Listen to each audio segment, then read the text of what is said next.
Palmolive Soap, Colgate Dental Cream, and Palmolive Shave Cream bring you Our Miss Brooks, starring Eve Arden. It's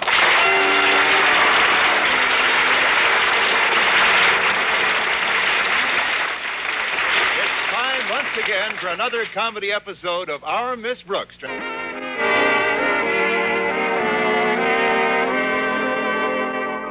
One of the truly fine friendships our Miss Brooks has made in her years of teaching English at Madison High School is the one with her landlady, Mrs. Davis. Their friendship is so close that there are times when each knows what the other is thinking without either saying a word. No, not one word. All Mrs. Davis has to do is raise 6 fingers, and I know just how many weeks I'm behind in my room rent. And all I have to do is make a circle with my thumb and forefinger, and she knows how much chance she has of getting it. However, last Thursday morning, when another week's rent was due, Mrs. Davis was at a meeting of her Ladies' Aid Club, preparatory to inaugurating their new clubhouse that evening. Taking her place at breakfast with me was one Walter Denton, who usually managed to eat as if he were 3 Walter Dentons. On Thursday, he was doing his best to live up to his reputation. You enjoying your breakfast, Walter? Just nod your head, boy. No words could possibly escape through that barrier. Pardon me, dear teacher, but you caught me with my jaws chock full of Mrs. Davis's salubrious victuals. I know. The trick is to catch you when they aren't. Now, if you're through, we'd better be on our way to school. All right, but first I have something to show you. Really? What? Well, if you'll step to the window and pull up the blinds, I'm sure you'll get a big surprise. What are you going to do, push me out? Come on, Miss Brooks. It's standing right in front of the house. All right, let's see what it is.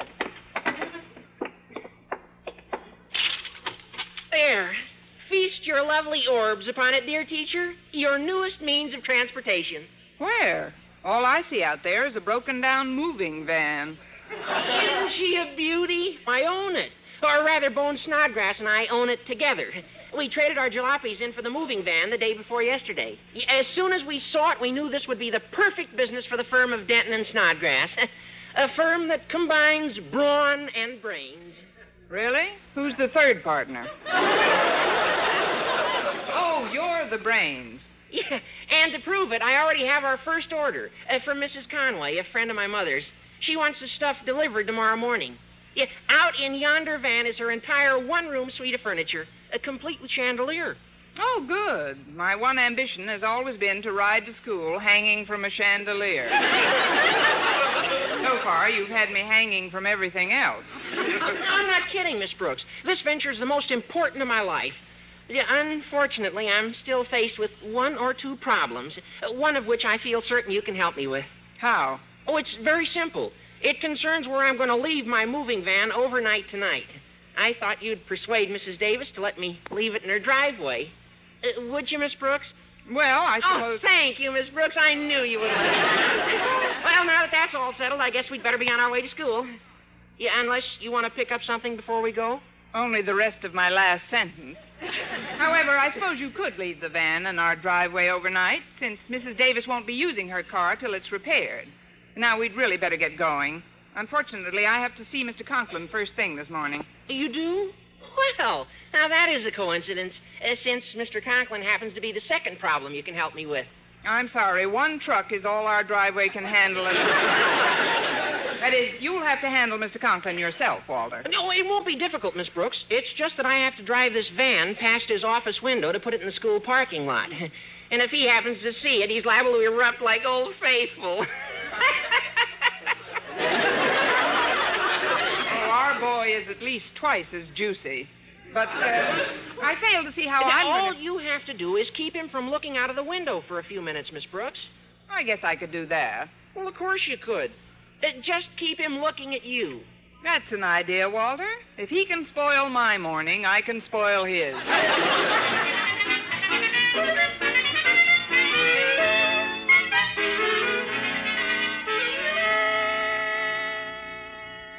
But Osgood, I promised the ladies you'd speak when we inaugurated our new clubhouse tonight. Can't you possibly make it? Martha, there's nothing I'd rather do. Nothing in the world. But can I help it if I have to be out of town tonight on business for Mr. Stone? Oh, I suppose not. But this business for Mr. Stone certainly came up awfully suddenly. Well, you told me about the meeting awfully suddenly. That is, I would have let you know sooner, but I didn't think it was necessary until you told me about the meeting. Well, it certainly seems strange to me. You had to go out of town for Mr. Stone the last time my Ladies' Aid group asked you to speak, too. The man has a simply uncanny knack of picking just the wrong night. Osgood, it isn't the $50 you were asked to contribute after we inaugurated our last clubhouse, is it? Magnolia Blossom. How could you even think such a thing? Yet for a moment I thought it was the $50. Poopsie girl. How could you doubt your Osgood? Oh, just a moment, Martha. There's someone at the door. Come in. Good morning, sir. I have the report. Oh, it's you, Miss Brooks. Excuse me. My wife's hanging on the phone. Well, quick, cut her down. You're speaking to her. Well, go right ahead, sir. I'll wait. Hello, angel eyes. Just put all those horrid doubts out of your mind. When your Osgood says he has to go out of town on business for Mr. Stone, your Osgood means exactly that. I'll see you before I go. Goodbye, Pet. Miss Brooks, can you imagine my wife not wanting to believe I have to be away from home overnight? Seems incredible to me. Then you really have to go away on business, your Osgood? Mr. Conklin? Of course I have to. Do you think because my wife's Ladies' Aid group wants me to speak and perhaps contribute $50 tonight, that I'd resort to the twin shames of deceit and subterfuge? Which hotel are you staying at in town, sir? Oh, I wouldn't dare stay at a hotel. It's much too risky. Well, if you must know, I simply can't afford the $50, Miss Brooks. And now that my secret is out, perhaps you can help me find a place to sleep tonight. Oh, I'd like to, sir, but our driveway is already spoken for. That is, most of the people we know are members of your wife's group. I know, and if she ever finds out about it... You. What was that? What was what? Those sounds outside my window. That was either a truck backfiring or those were shots. I knew someone would catch up with Miss Enright sooner or later. My, isn't it awfully bright in here, sir? I don't know when I've seen such a glare from the sun. I'd better pull down your shade. Glare from the sun? What are you talking about? How could there be any sun in here this time of morning? My windows face west. Well, the days are getting awfully short this time of year. Anyway, there's no use waiting till the last second. Now, I'll just pull... That is a truck backfiring. Well, I'll soon see what it's doing outside my window. Oh, but Mr. Conklin, I'm certain that... Holy cow, it's a moving van. And Walter Denton's driving it to our parking lot. What is that idiot Denton doing with a moving van? Maybe his books are heavier than the other kids.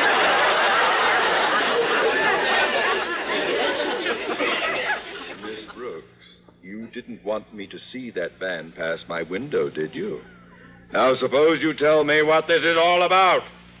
Well, since you've already seen it, sir, I suppose there's no harm in telling you that Walter and Bone Snodgrass have gone into the moving business together. They've gone into the moving business? Yes, sir. They've already got their first order from a Mrs. Conway. Her entire one-room suite is on that van. They're delivering it tomorrow, and they just need a place to put their van till they collect the money for it. Tonight, I'm letting them leave it in our driveway, and so you're a collaborator on this scheme. A scheme which is against all the rules of this school. Using school property to conduct a full-time business is the severest offense I can conceive of. An offense demanding instant expulsion from... They've got a one-room suite on that van.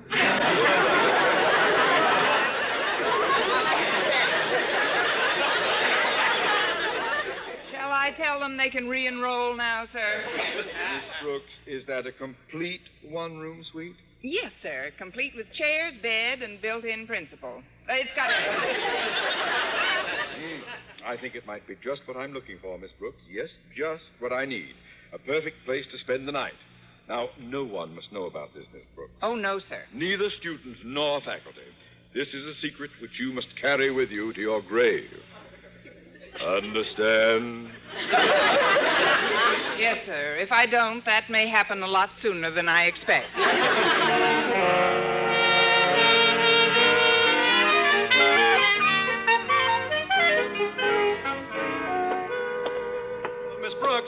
Miss Brooks, wait a minute. Oh, hello, Mr. Boynton. How's everything?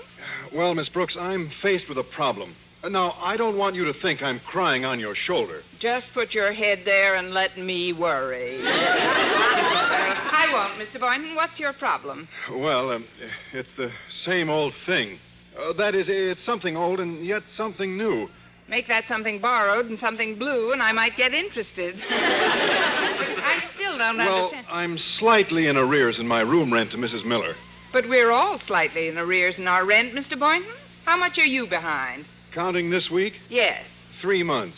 I'll give you Mrs. Davis in 6 weeks. Say, you are in trouble, aren't you? Up to my neck. Mrs. Miller is so angry she threatened to hand me my eviction notice if I didn't have some of the rent by tonight. She's stopping by before her ladies' aid meeting at 8 and again when it's over. Well, what are you going to do? Well, the only thing I can do is find some other place to stay overnight. Oh, I know by tomorrow she'll calm down and reconsider. However, I did think of one possibility. A place you could help me with where no one would think of finding me. Where, I'm reasonably certain. Well, now, don't laugh when I say this, but Walter's moving van would be perfect for my purposes. That's not a moving van. That's a hotel. Mr. Boynton, I'd like to help. Walter told me it'll be in your driveway overnight, and if you'll let me stay there, I'll be in your debt as long as I live. Well, all right, Mr. Boynton, but there's something I'd better warn you about in case you wake up in the middle of the night. What's that? If you happen to find 2 feet in your face, don't be alarmed. They're not yours.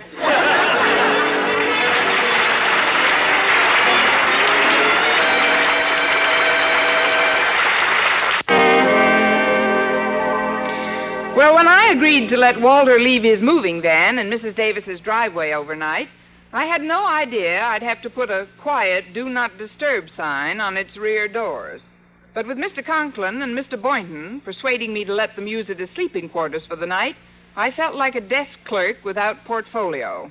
I was quietly cursing the brains of the firm of Denton and Snodgrass on my way to the school cafeteria at noon when I happened to run into the Brawn. Hi, Miss Brooks. Hello, Bones. How's everything with Denton, Snodgrass and Company? I think you made a mistake, Miss Brooks. A mistake? Yeah, there's my brother, Stretch Snodgrass, and me. Bone Snodgrass, but there ain't no one named Denton Snodgrass. I'm talking about Walter Denton. Oh, well, I'm going to meet Walter after lunch. And, boy, have I got some good news for him. You have? Yeah. Well, that Walter thinks he's so smart just because he got an order from Mrs. Conway. Wait till he hears about the order I got. Mrs. Davis gave me an order to move all her furniture from our old clubhouse to a new one tonight. Mrs. Davis can't do this. Not with Mr. Boynton and Mr. Conklin asleep. Excuse me, Bones. I've got to make a phone call in an awful hurry. Of all the people to pick to give the moving job to, I can't... Hello. Hello, Mrs. Davis. This is Connie. Oh, Connie, could you call me back a little later? I'm expecting phone calls from Maud Richards, Peggy Lowell, and Sally Norton about the clubhouse inaugural tonight. If I talk to you, I'm liable to get all confused. You won't get confused. I want to talk about clubhouse business, too. Well, all right, if you say so. What is it, Maud? Mrs. Davis, please. Look, I'm calling about the moving job you gave Walter and Bones Snodgrass. You've got to cancel it. But why, dear? Walter and Bones are such nice boys. They deserve to get a start in business. Of course they do, and I wouldn't ask this of you unless there was an excellent reason. I'll tell you what it is if you'll keep it a secret. Promise me you'll forget it as soon as I tell it to you. Oh, you can trust me, Sally. I can't think of anyone I could trust more. All right, Mrs. Davis, the reason I'm asking this favor is that Mr. Conklin and Mr. Boynton are going to be in the moving van tonight. Really, dear? Who gave the order to move them? They're sleeping in it, Mrs. Davis. Neither of them wants it known where they are for one night. How exciting. They're hiding out. Well, trust me to dummy up, kid. I wouldn't squeal when two of the mob were keeping under cover from the bulls. Oh, fine. Our television set has been fixed again.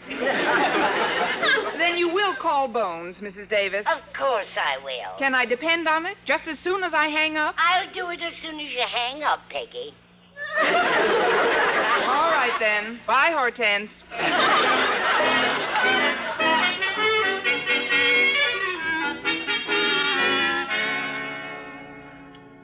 Gosh, Waller, I don't understand what happened. This dame give me the order, and an hour later she calls back and cancels it. Well, don't let it bother you. I got another order myself a little while ago. The biggest order we've had so far. Hey, that's great. Who'd you get it from? From Mrs. Conklin. I phoned her a half hour ago, and we're moving all the furniture from her old clubhouse to her new one tonight. How's that for using the old bean? Boy, I gotta hand it to you, Waller. I wish I had thought of that idea.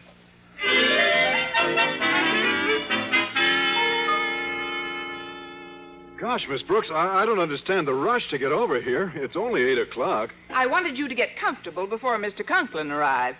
But you said he wouldn't be here till 9 o'clock. That gives us an extra hour in this moving van. I know. A full hour. Alone. In a crowded moving van. Just the two of us. You and me. Let's sit down, shall we, Mr. Boynton? Say, I just noticed. There seems to be a lot more furniture in here than earlier in the day. Extra chairs, tables, that big couch. Probably the rest of Mrs. Conway's suite. Sit down, Mr. Boynton. Maybe so, but those pictures of Washington and Jefferson weren't here earlier either. Nor this huge American flag. No, they weren't. Sit down, Mr. Boynton. What would Mrs. Conway be doing with a huge flag in her room? Maybe she likes to salute before she goes to bed. Sit down, Mr. Boynton. This couch is nice and comfortable. You know, Miss Brooks, this situation would really be rather humorous if it didn't have such serious overtones.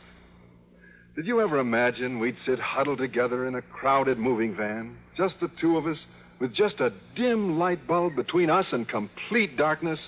You haven't got a BB gun on you, have you? Well, I suppose we might as well do something while we're waiting for Mr. Conklin to arrive. Yes, we might as well, mightn't we? We might as well do that. We certainly might. Now, what would be something for two people to do in the semi-darkness of a gloomy movie? 2 guesses, and I'm already puckered up. Oh, I've got it, of course. Let's play ghosts. Why play it? I already am one. Mr. Boynton, if playing ghosts is the only thing you can... Good evening, Miss Brooks. There it is, haunted. Oh, I wasn't expecting you so early, Mr. Conklin. Apparently not. Mr. Boynton, what are you doing here? Miss Brooks, does Boynton know about me? Yes, sir, but you don't know about him. Mr. Conklin, this is your new bunkie. My new bunkie? Yes, sir. You see, since we're both in the same boat, trying to avoid a member of the Ladies' Aid Club for one night, Miss Brooks and I figured you wouldn't mind if I slept here with you. I'm no trouble at all during the 8 hours I'm asleep. And to prove it, just watch him the 16 hours he's awake. Well, I don't care what kind of a roommate you are, Boynton. Well, folks, the doors was open, so I just... Snodgrass? Snodgrass? What are you doing here? I think you made a mistake, Mr. Conklin. There's my brother, Stretch Snodgrass, and me, Bone Snodgrass, but... We know there's no Snodgrass. But what are you doing here, Bones? Well, I might as well ask you all the same question. It's my moving van. Yes, but it's our question. Well, Waller and me have got this furniture to deliver right away. So far, this deal has been nothing but a lot of anger-ovation. Anger-ovation? Yeah, you know. Exasperation. Oh, you mean irritation. That's it. Now, if you'll step inside, Miss Brooks, I'll pull up the ramp. What? Snodgrass, where are you taking us? All right, Waller. Let her go! Let it... Miss Brooks, we're moving. Yes, sir. That's what frequently happens with a moving van. Snodgrass, I insist that you tell us immediately where we're going. It'll only take a couple of minutes to deliver this furniture to your wife's Ladies' Aid Club, Mr. Conklin, and we'll have the van right back in the driveway. Oh, well, if it'll only take a couple of minutes to deliver it, I certainly won't be unreasonable about it. Particularly since we'll be using the van for the... Deliver this furniture to my wife's Ladies' Aid Club! Deliver the furniture to Mrs. Conklin's Ladies' Aid Club? I vote aye and make it unanimous. Snodgrass, have Denton stop this van immediately. Immediately. Denton, stop this truck at once. Halt, I say. Looks like he's forgotten the password. He can't possibly hear you, sir. All this furniture's made the interior soundproof. Yes, but Miss Brooks, in another minute we'll be at the new clubhouse. What am I going to do? I've only got one more minute. Now, please, Miss Brooks, help me. All right, you start thinking of a speech while I look through your pockets for the $50. The only other thing I can think of is for you to hide, sir. Good, very good, yes. Now, where will I hide? How about the big couch, sir? You could stretch out under the soft cushions. Yes, good idea, under the cushions. But are you certain no one will see me under them? Even if they did, it would look like nothing but more cushions.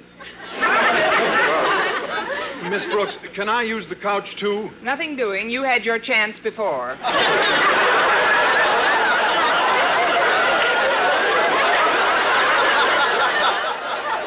But maybe you could get behind the couch.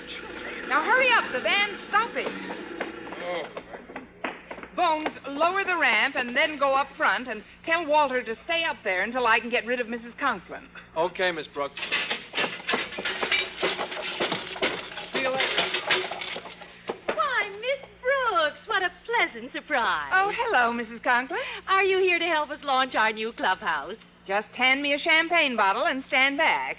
That is, I felt since Walter and Bones were driving over anyway, I'd come along with you.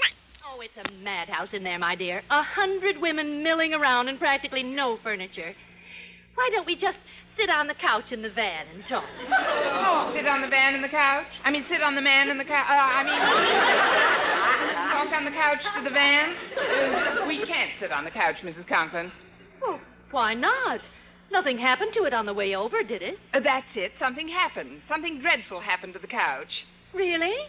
To its legs? That's it. It acquired 2 more. It lost 2. Well, it looks perfectly all right to me. I'm sure whatever happened won't prevent us from sitting on it. Oh, no, really, Mrs. Conklin. Don't sit there. You'd better not.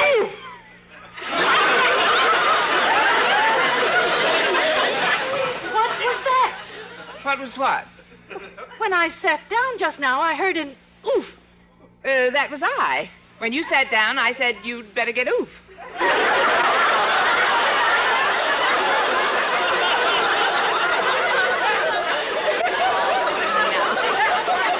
Brooks, there's not a thing wrong with this couch. Why, it's sturdy as can be. Look, to prove it, I'll stand up and flop right down on it again. Oh, no. Now, just watch. You see, nothing happens when I fall down.